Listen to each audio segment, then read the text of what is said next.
പ്രഭാതത്തിൽ ഒരു നല്ല ദിവസം കൂടെയല്ലേ കർത്താവിന് നമുക്ക് തന്നത്. 2024 ആണ്ട് കടന്നു പോവുകയാണ്. ചില മണിക്കൂറുകളും കൂടെയൊക്കെ കഴിയുമ്പോൾ നമ്മൾ ഇതിനോട് ടാറ്റ പറഞ്ഞ് പുതിയ വർഷത്തിലേക്ക് നമ്മൾ കടന്നു വരും. ഈ പുതിയ വർഷത്തിൽ ദൈവം ചെയ്ത ഈ കടന്നുപോയ വർഷത്തിൽ ദൈവം നമുക്ക് വേണ്ടി ചെയ്ത കാര്യങ്ങളെ എത്ര പറഞ്ഞാലും എത്ര സ്തുതിച്ചാലും മതി വരികയില്ല. അതുപോലെ ദൈവം നമ്മെ നടത്തിയല്ലേ. രോഗത്തിൽ നിന്ന്, പീഡകളിൽ നിന്ന്, വേദനകളിൽ നിന്ന്, മാനസിക പ്രയാസങ്ങളിൽ നിന്ന്, വേർപാടിൻ്റെ ദുഃഖങ്ങളിൽ നിന്ന് ഒക്കെ നമ്മൾ തരണം ചെയ്തു വന്ന ഒരു വർഷമാണ് 24.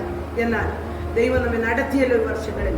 എന്നാൽ യഹോവയെ കാത്തിരിക്കുന്നവർ ശക്തിയെ പുതുക്കും, അവർ കഴുകന്മാരെ പോലെ ചിറകടിച്ചുയരും. ഈ ഒരു വർഷം നമ്മൾ കാത്തിരുന്ന ദൈവശക്തി കൊണ്ടാണ് ഇത്രത്തോളം ഇവിടെ വരെ എത്തിയത്. എന്നാൽ പുതിയ വർഷത്തിൽ ഇത് പോരാ. പ്രയാസങ്ങൾ, ദുഃഖങ്ങൾ, പ്രതികൂലങ്ങൾ നിറഞ്ഞതായ ഈ പ്രയാണത്തിൽ ഒരു ആത്മശക്തി, ഇന്നു വരെ വന്നതായ ആത്മശക്തി പോരാ, ഒരിരട്ടി ശക്തി.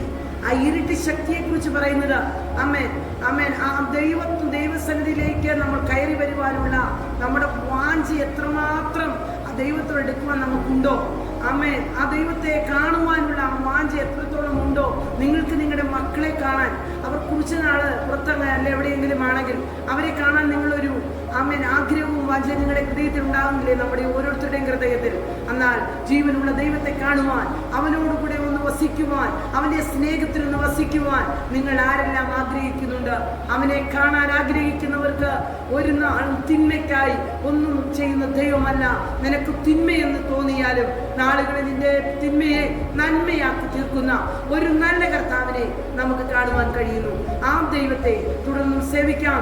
ആരെല്ലാം നിങ്ങളെ കൈവിട്ടാലും കൈവിടാത്തൊരു നിത്യസ്നേഹം അതെന്റെ യേശുവാണ്.